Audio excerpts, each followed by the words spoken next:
Round two, New York City SEAL Swim. It's Jim and Lucas here. We're running the show.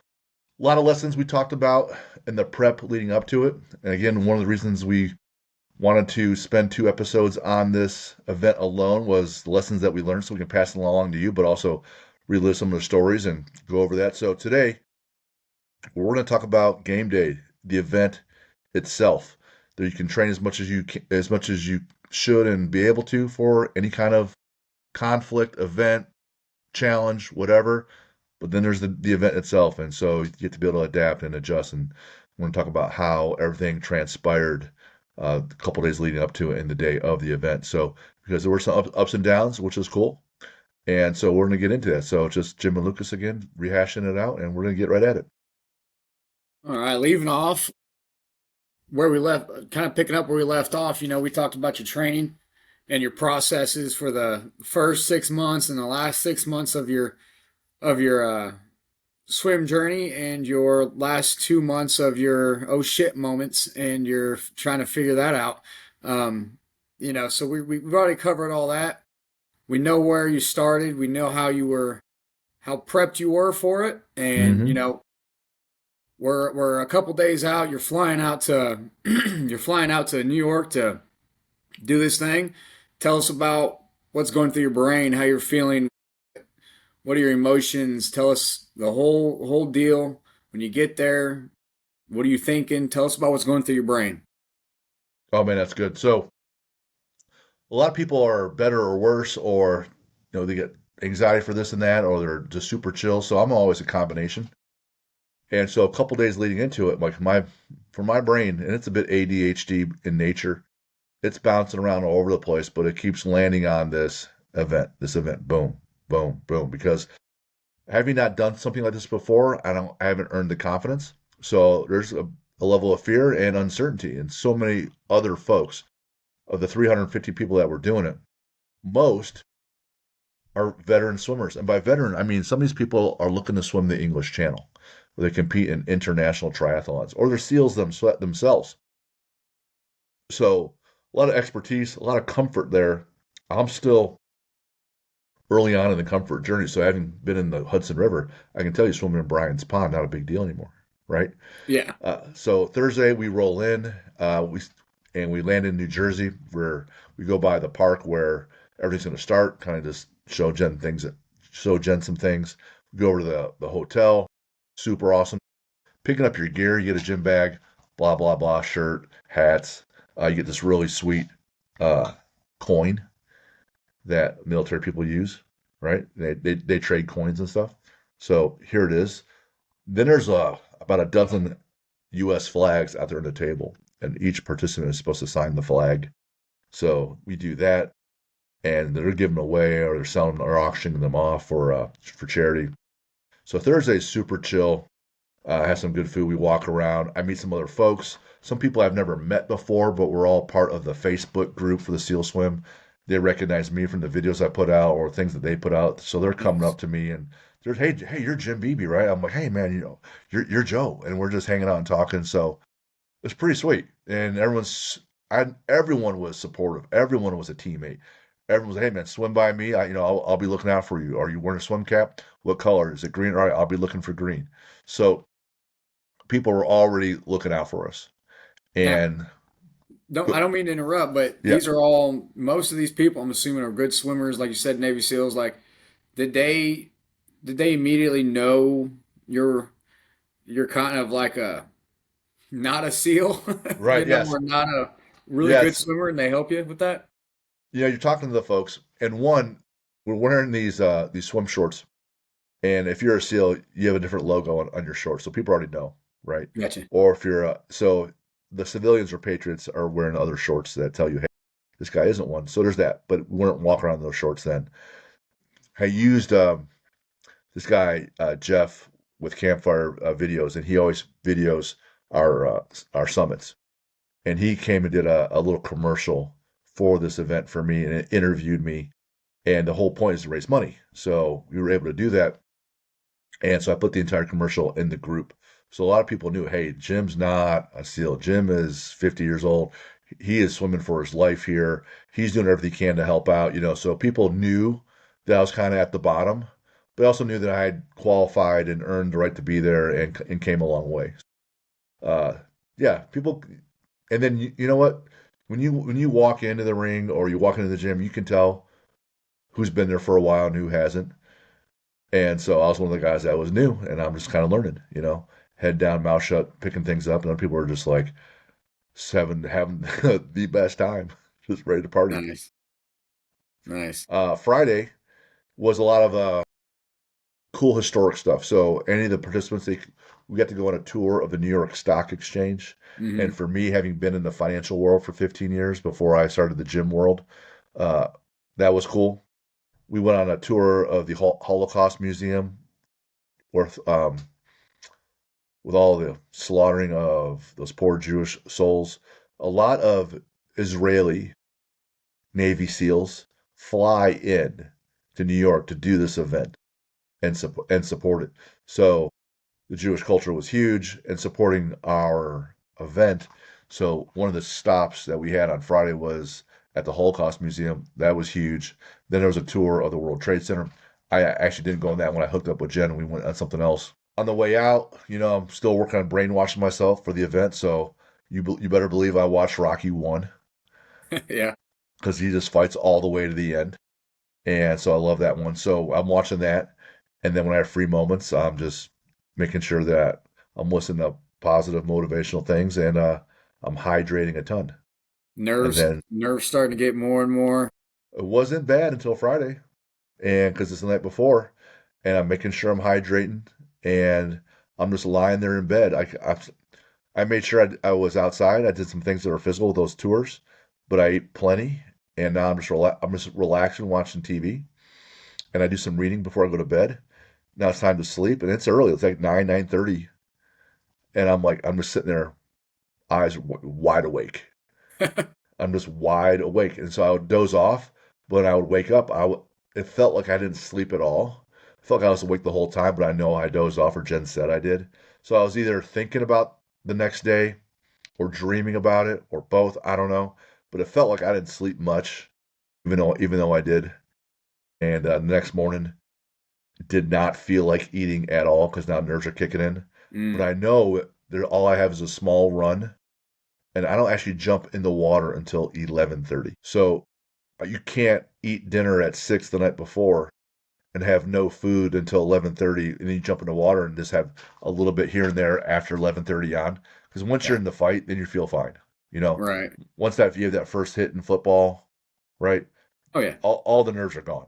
So once It, I jumped in the water, nerves are gone. that reminds me of my bodybuilding competition. Something completely new to me.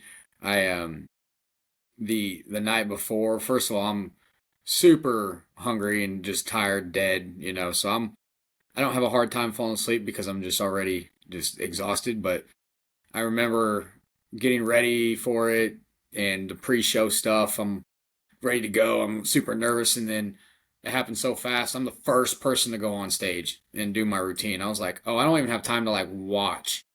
Like it was I had to recall and know all my training before, like just like that. As soon as it was game time, at the second I had to go out there, I had to be like, "Okay, I've done all this before. Just do what I'm told to do because I know how to do it."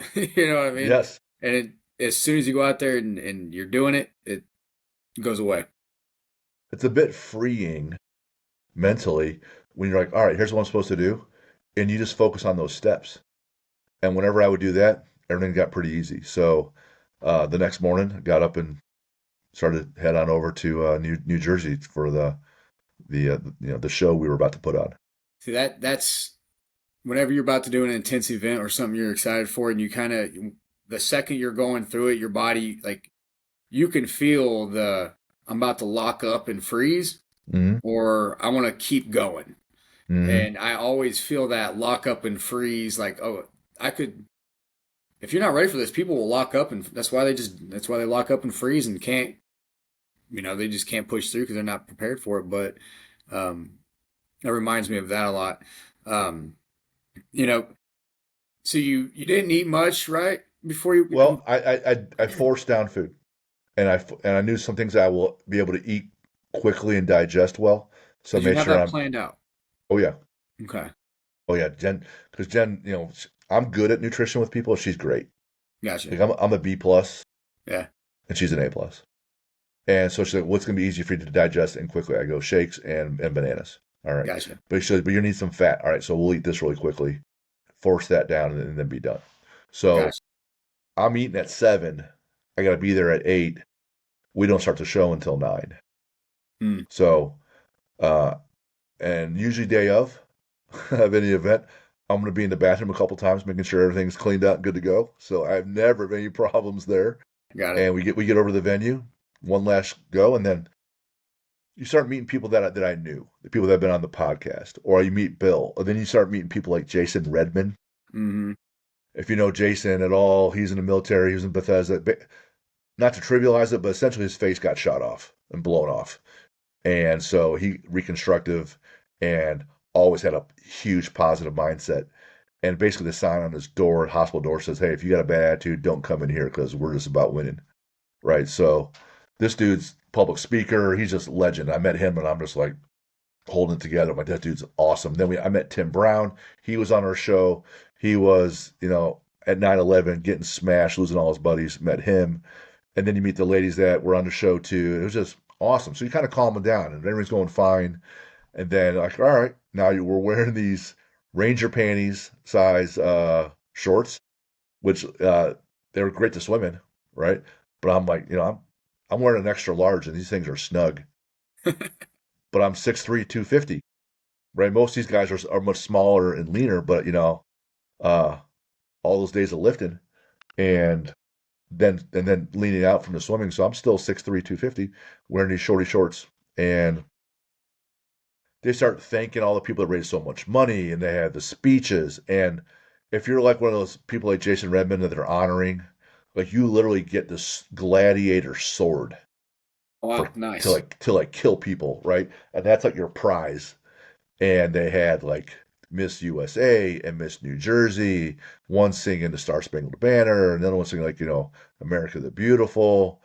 And it's just awesome event after awesome event before we even started the run. Yeah. The next couple, just kind of like we did in the last show, take us through. So there's going to be three phases of this.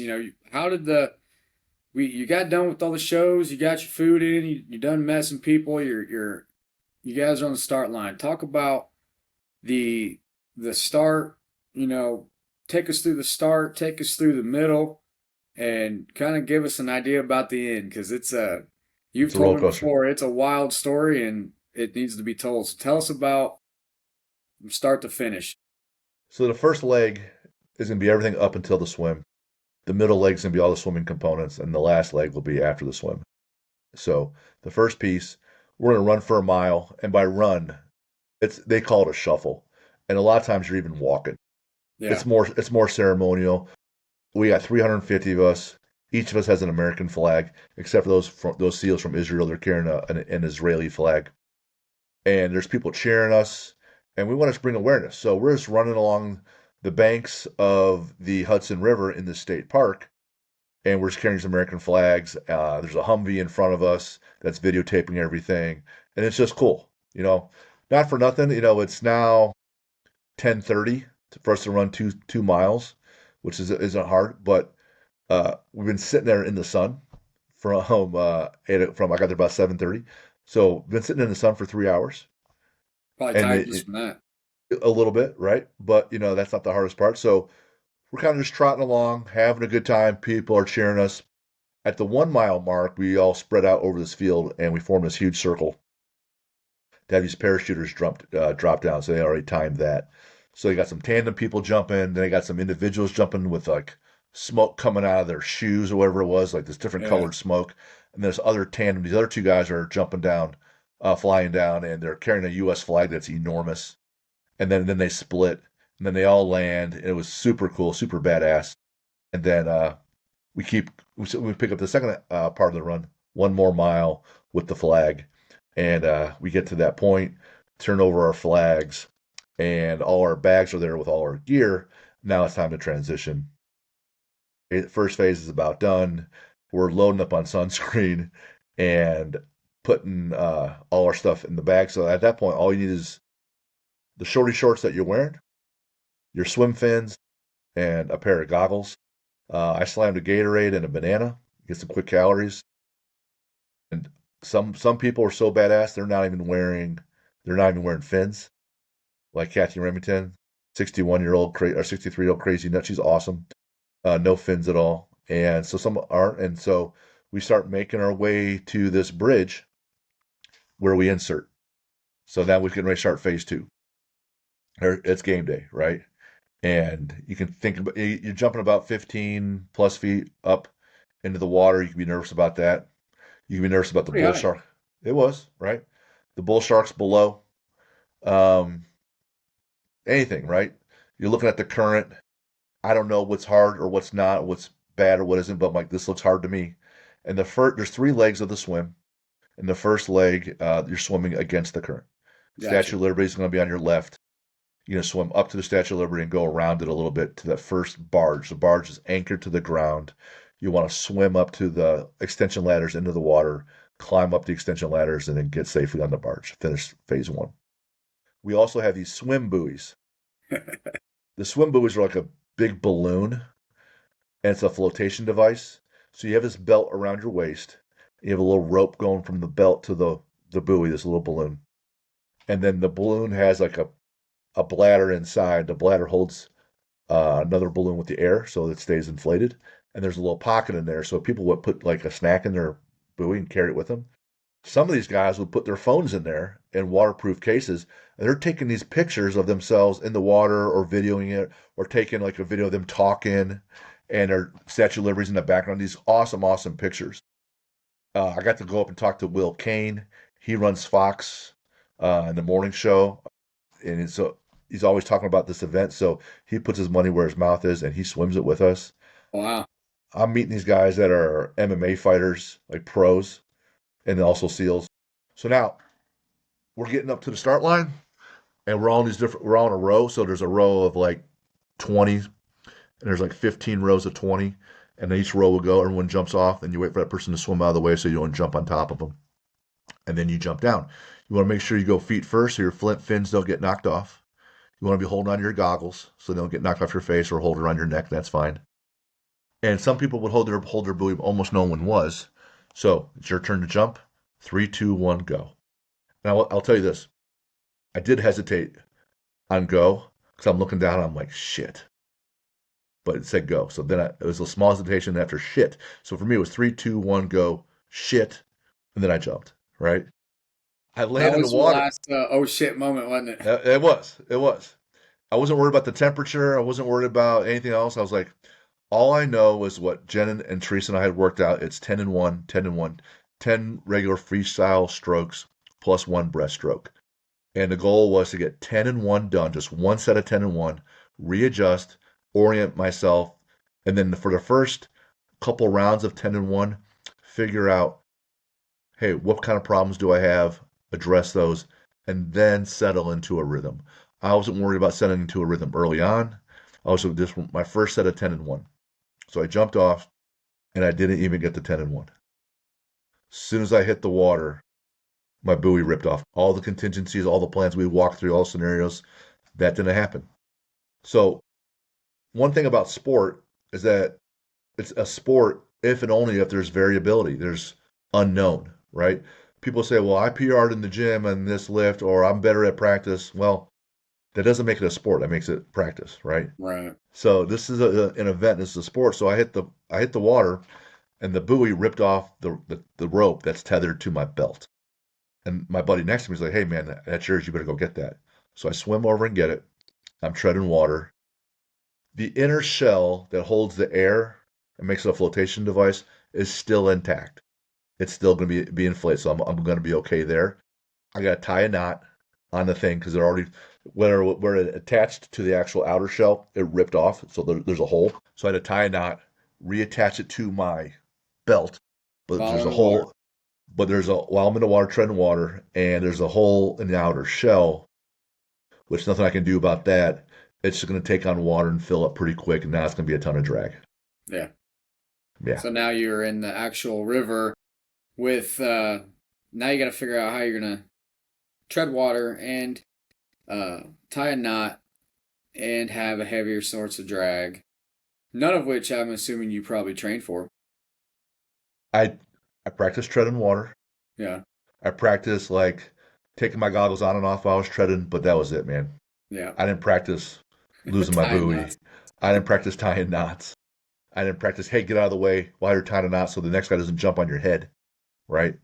Yeah. Um, So so go ahead, my bad. all you could do is, hey, what's the next step, Yeah. and try to figure it out, right? So you're And you're in the water now. You got you're treading. You got more drag. Um, what happens then? You just start swimming or what? so then I go, all right, 10-1. I'm back to the start, so let's get 10-1. So I do 10-1, and I'm like, wow, this is way worse than I had ever envisioned. Yeah. Because the chop is coming, the waves are coming right at you. It's not just current like dragging you. There's now waves. So when I do that Slamming you in ten the and face. one, it's hitting you in the face. So when you put your face up above water to see where you're going, there's a wave in front of you, so you don't see over the wave. So you just can't see at all. So it's 10-1. You can't see at all until you put your face up out of the water. But now you can't even see then. So now I'm like, shoot, I You're don't looking for have. Statue of Liberty. I can see that out of the corner, but like all I can do is like, all right, put my head down and go, and hopefully I'm going in the right direction. I can see that it's at like my 11 o'clock.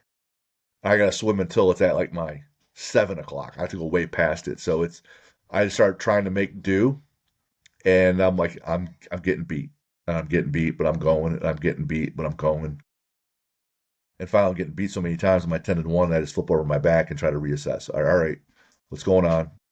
I had some problems with my goggles, but that was fixable, not a big deal. When I'm kicking with my fins on my back, I'm moving, but now there's tons of current, and there's tons of current, and I didn't realize or practice or simulate that scenario that much. I thought, is this more than normal? I don't know. I don't have any reference points. Maybe I just suck. Maybe I'm just not good. I don't know. But the last thing I told my wife before I left her and got in line with the flags was, "Hey, I'll come home to you." And she looked at me, and to her credit, leading up to it and day of, I didn't notice until later, like she was a mess Really? le- She's le- freaking out. leading up to it. She And was I a don't mess. Jen's not one to I've never known Jim to freak out about anything. No, so I didn't know it either until afterwards. I didn't know until afterwards. So she held all that in. It was like, hey, she would just coach me. Hey, we're 10-1. Here's what we're doing. Here's our plan. Here's our focus. We're not talking about any other problems. Go. So she flips that switch and she goes in that coach mode, and she was outstanding. So now I'm on my back and I'm kicking and I'm making progress. So I flip over on my stomach. I still can't see very well. So I'm just trying to. I would hope to only flip on my back once or twice, maybe three times on one of the legs, just to kind of get my bearings. I know in terms of like swimming volume, it's only a 30-minute swim. I swam 2 hours, right? I can handle the volume. Not being able to see and orient myself, and things aren't going so well, and I'm like, well, I don't know if it's right or wrong, but I'm just sucking. So I'm making progress, but it's really slow, and people are way ahead of me. And there's about 30 or 40 of us, maybe 30, and we're all sucking pretty bad. Like we're running into each other, which isn't really that big of a deal, but we're not really making a lot of progress. We're making our way up to the Statue of Liberty. The statue is down at my 9 o'clock, but I got to get past it and around. And so some of the safety boats that were patrolling, like, hey, you guys are behind schedule. We're going to help you guys get to the barge. So about, I don't know, I'm about 40 minutes in of the 30-minute swim, maybe 45. And then so they snatch us out and scoop us up and they take us to the barge. They chuck us out and then we swim over the ladders and then climb up, right? Gotcha. And the ladders, it's a bit higher. It's like 20 foot out, you climb 20 feet in the air, holding your fins. And I thought, well, that could be nerve wracking, but also happy just to see the barge. I didn't give a shit. Yeah, right. So we climb up there, and like I would the entire event at that point was beyond me. I knew it was going to be hard to begin with. I knew I was going to be one of the weaker ones. I knew that if everything went pretty decently, I'd get it done. We did some push-ups in the beginning, not a problem. We did the run, not a problem. I knew the push-ups and pull-ups later would be fine. I go to Bill, and I go, Bill, like I tell him, this event is beyond me. I'm not good enough, which is so hard to say because one, I look up to Bill and have so much admiration to him. Two, I'm surrounded by all these SEALs who their mantra is "Don't quit," and "Don't quit" is tattooed on my arm. The word Sisu. And I spent 14 months of my identity investing in this day to get here. And I'm looking at the current and I'm how I did and how far behind I was everybody. I'm like, hey, Bill, this is where I was, man. This is beyond me. I got to take myself out of this. Like I don't have. I'm not good enough. And he goes, you're going. I'm like, no, I'm not. I'm sorry. I know I let you down. Right. So a few of us don't go on that second leg. And we're on the barge, and the next leg you swim to the second barge, and the third leg you swim from that barge all the way to the island, and you get out on the solid land. And the second leg is supposed to be about another half hour. And I watch these guys jump off because I'm going to take this boat back and finish the run and the push-ups and the pull-ups. Yeah. I watch these guys jump off, and they are flying Yeah. to that second barge. And so now the current is going with them. Right. And that 30-minute swim took them about 10. So you not only is the current strong enough to push them, what, twice as fast, 3 times as fast, So about 3 times as fast as the but math. 3 times as harder. And So you didn't know that. no, I didn't know that. So on the way out, the first leg you're swimming against the current. You're right. So it's about 3 times harder than they said it was in the past. The second leg, they felt the current going with them. Now they're coming at this barge and they can't stop. Oh wow. So they have the same ladders. People got to climb up the ladder. They got three to a ladder. People are hanging on. Some people are being thrown against the barge. Some people, if you miss the barge at all because the current is so strong, now you're being pushed out to sea. But to Bill's credit, he had so many boats there, jet skis, that they were able to corral all those people that were pushed out to sea, save them, put them up on the barge. No big deal.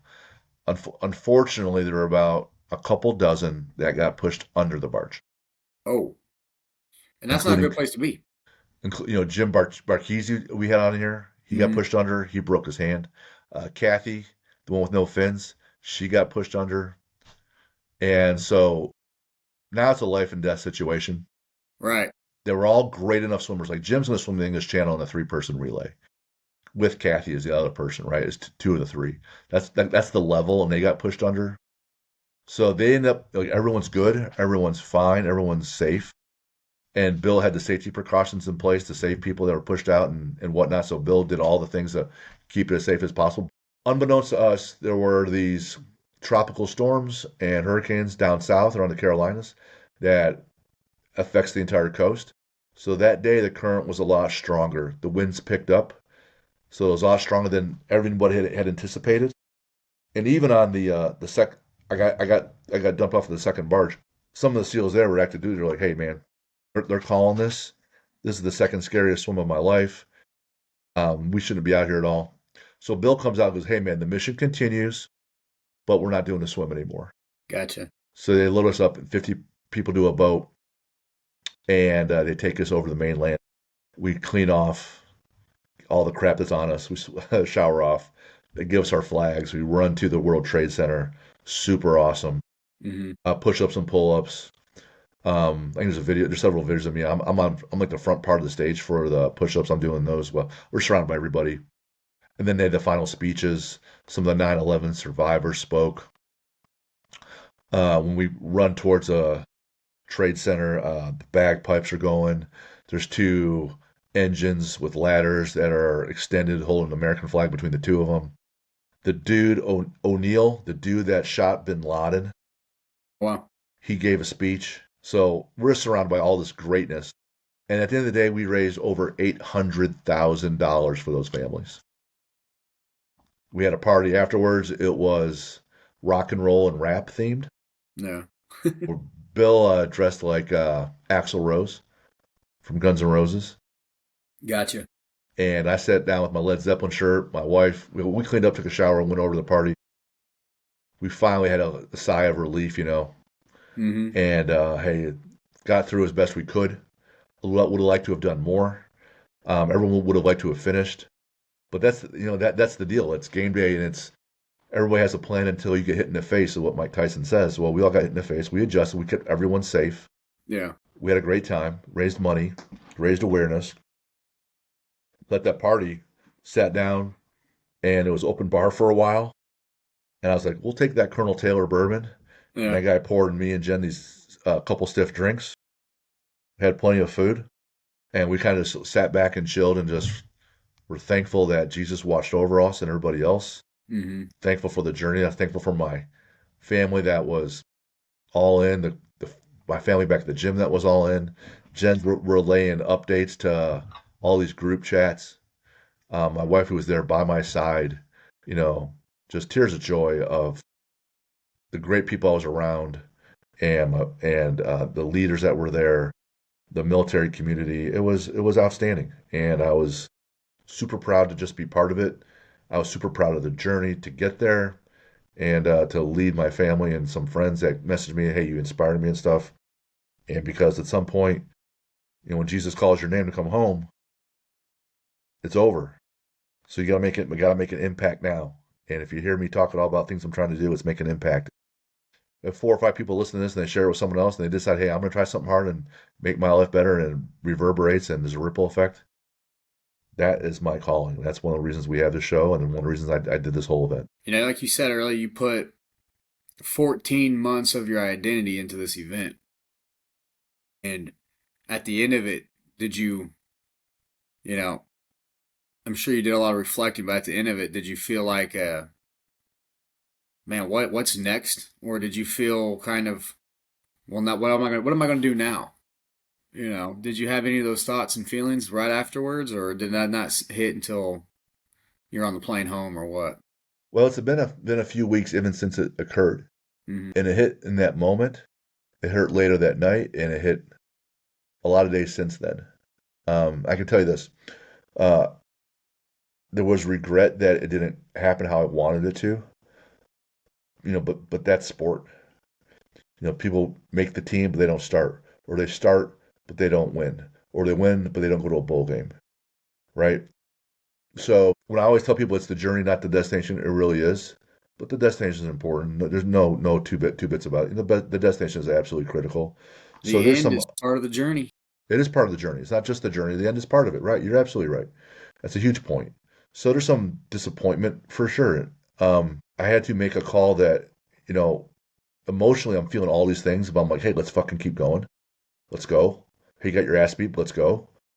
But also, you had to take, at some point, there was a switch where there was a realization that I am not good enough for this. And that was painful to realize, but it's absolutely true. If I'm a 500 squatter and I got 600 on my back, I'm not good enough for 600.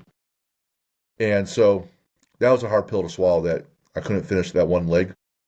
It's hard to pill to swallow that we all didn't finish the whole thing. Having talked to Bill got a hold of me a week later, and to let someone down just eats at my core like nothing else. And he goes, "Hey Jim, you demonstrated great courage that day to tell me no multiple times after you had tried so hard to get there." And he goes, "And your decision ended up being the wise one to recognize the elements in the situation, whereas we didn't. Yeah. So you ended up making the wise decision and had all the courage to do so." So on the one hand, it helps your ego feel better, right? Yeah. But you still want to fuck man, I want to get it done. So do I want to do that again? Yes and no. Like I absolutely want to do it because there's unfinished business, but you got to prepare for it. So without swimming against the current or in chop like that, it's a huge critical component that I won't have between now and then because I live in Indiana. I got a lot of these guys live on the coast, so they swim all the time in the ocean as a matter of habit. They have like swim clubs at 6 in the morning all summer long. They Yeah. do it and they post pictures. I'm like, yeah, I live in Indiana, bro. So I would have to be able to simulate or take some lessons or some ocean swimming and practice that, which takes a huge commitment, effort, time, money. Right. I don't necessarily need something to continue to train. I've always trained. So I'm back to swimming. I'm back to lifting. It does help though if I have something on the calendar, whether it's a 5K or hike the Grand Canyon or something. So I know I'm going to do something else physically challenging. I don't need that to validate me, but For me, it's just fun. Bill calls it adventure therapy. If you're on an adventure, there's some therapy there. Hey, I did this thing, just keep rebuilding your sense of resilience in your ego. So Yeah. you give yourself your own therapy. So there's going to be something that comes up as to be determined. Hmm. Um, but I know I'm just going to keep trying to build myself and win the day today, which means eat well, train, get sleep, take care of your family, work hard. So, You talked about, part of sport is you win some, you lose some. And, you know, I think that's, you mentioned something about, you can train every single day. You can do everything right and still lose. mhm, There's a strength coach out there that says some quotes like that or something. But, yeah, I talk to our guys, especially, a lot of the guys that I talk to on our football team at the school I'm at, coming off a loss, man, I just talk to them like, look, you guys you're going to win some, you're going to lose some. You're probably not ever going to win them all. And there's always something to be learned, especially in sports. You go watch film, you learn what you did wrong so you can win the next one. You don't, and you limit your mistakes and you limit the things that lost you, whatever it is that you lost, and part of becoming a winner is learning how to lose a little bit, I think. And I think that helps build character and helps build, um, a little bit more drive. But I would say you probably, for the most part, did everything you could in your power for 14 months straight and got hit with reality, just like a lot of people do. And the thing is some people find that out in sports. Some people go to a college and they realize, hey, look, this is not for me. mhm. College sports is not for me. Business school is not for me. You know, um, and reality hits you in different kind of ways. Um, and a lot of times it's not a life-threatening decision.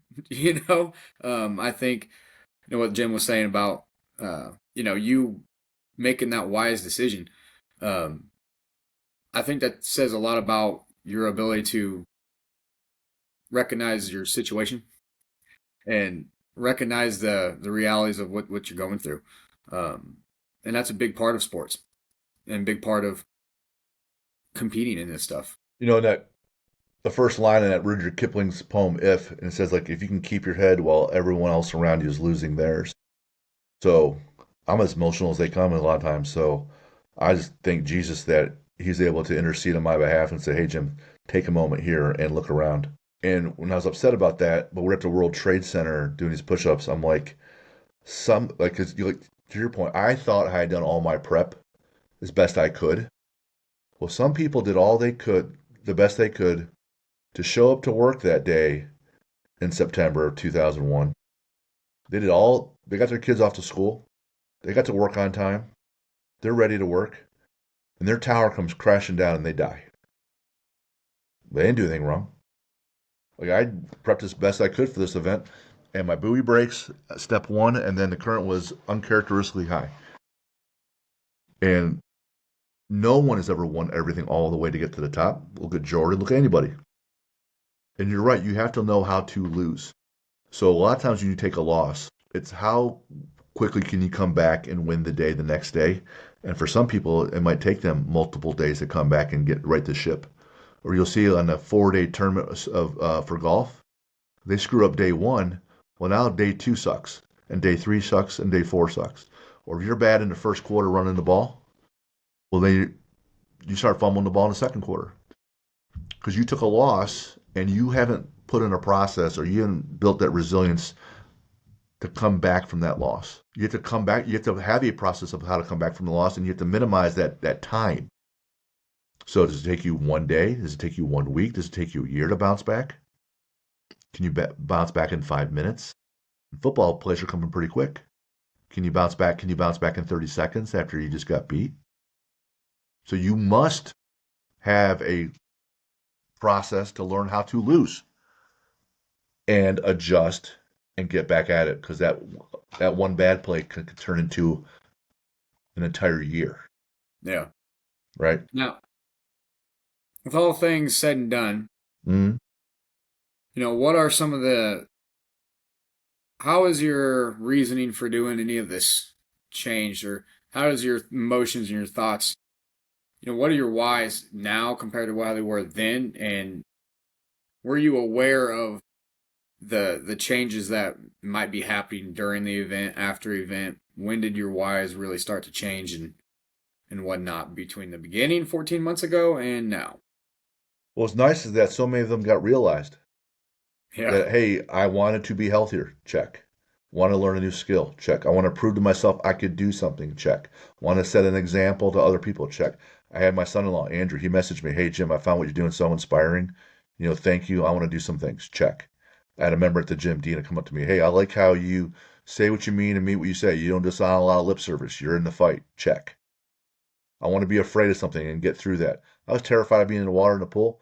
Totally not terrified now. I was terrified of being in open water. Not terrified. I want to handle fears. Check. I want to surround myself with great people. Like people like Bill Brown, I admire that person all the way to the end. People that like Kathy and the people that just help me. You want to be around that caliber person? Check. Do something for your country? Check. Raise a lot of money? Check. So even though we had a bunch of losses, like how can I sit there and feel bad about that? Like the whole day ended up being the whole event ended up being outstanding. And it just encourages me to keep doing what I'm doing and trying to lead from the front. And I wouldn't call those necessarily losses, you know, definitely lessons learned, Yeah, for you'd sure. say. Yeah, Um, that's okay. because I think the event itself is something that's not, a lot of people aren't going to be able to just go and do that. That's not something that I can't imagine, like the horror scene of what it was like for some of those elite swimmers and some of those Navy SEALs that are getting slammed up against the boat with one ladder with people trying to climb up that thing. I can't imagine what that probably was like for some of those people. During the moment of that event, whenever everybody thinks it's going to be from what I've been told, the previous events have all ran smooth, and next thing you know, it's you got Navy SEALs saying we gotta get out of here. Well, luckily they were leading from the front and they assessed it on that second barge, like, hey man, let's shut this down. So they were trying to do the right thing. They weren't trying to just muscle us all the way through. Bill had all those safeguards in place, the Port Authority, the police, and other SEALs were talking about, hey man, this is probably too much. And they're like, hey, okay. Because I know they had that switch where, hey, we're attacking this mission. But cooler heads prevailed. Bill was an outstanding leader with everybody else, making sure everyone's safe. Like he's not going to want anyone to get hurt. He want to be able to live with himself, right? So, uh, but to have that adversity, there's probably some people saying, "Oh shit," Yeah. right? "Oh shit, this is a little rough," and that's okay. That's okay. So moving forward, we're done with the meet or the done with the swim. We're done with the show. Looking back on everything regarding the athlete builder model, is there anything you would change about it, or not, or anything you would make different with the model that we follow in this event that you did? Not a lot to change. Here's the thing: like anything, the more you apply it, the better you do. So if you want to be better at math, the more you apply your math and work at it, the better you do. So the more I would utilize things and hunt for weaknesses or leverage teammates, or even after the event when you do your AAR, your after action report. Like I have all my notes of how things went down, all the things that I would need to do differently next year or I need to learn. So like anything else, the more you apply it, the better you do. And when I would get behind things or not progress as quickly, that's on me for not applying it as much. But the more I would apply any of these lessons, these are just all life lessons. I would just improve faster the more I applied it. So what's next? What's the next thing on your radar? So this rest of this calendar year, keep training. Want to maintain that I'm still swimming a mile, 2,000 meters, 2 miles at a time when I can do that. And on a slow day would be a mile. So I'll make sure I maintain that. I'm gonna continue to get leaner. Those are just some basics. My wife and I have talked about climbing a 14er, which is a 14,000 foot, mountain here in the United States. But, we'll see. I got Jack's football season. Maddie's trying out for Alabama's rowing team, and it's going well. I got Sam at Purdue. Jen's Maddie's at Butler. So with our 6 kids, there's a lot going on. And I'm just honestly want to grow what we're doing here, get in front of more students, and make an impact. Any you feel like you got some pressure off your back a little bit? Well, yeah, yeah, but there's always pressure that you self-inflict. That if you do it in a healthy way, pressure is a gift. In an unhealthy way, it's not. There's pressure for me to make an impact and improve what we're doing before we die. I feel that all the time, which I like, and I want to make sure we're doing it. So it's what I'm really glad for the experience. Gotcha, good deal. Well, Jim, that's all I got for you, man. It's All right, my friend. that's all Thanks I for got. running it back 2 times in a row where you're calling all the shots and that running the questions. So I enjoyed it, man. It's fun to sit back and just answer questions versus doing all the questioning. So you did a great job, Luke. Appreciate it. I'm working on my main guy, my main character scene here, so All hopefully I right. can get better. All right, cool. Appreciate So, you. hey, it's been fun, man. Good job, man. For All right, real. we'll see you. I'll see you.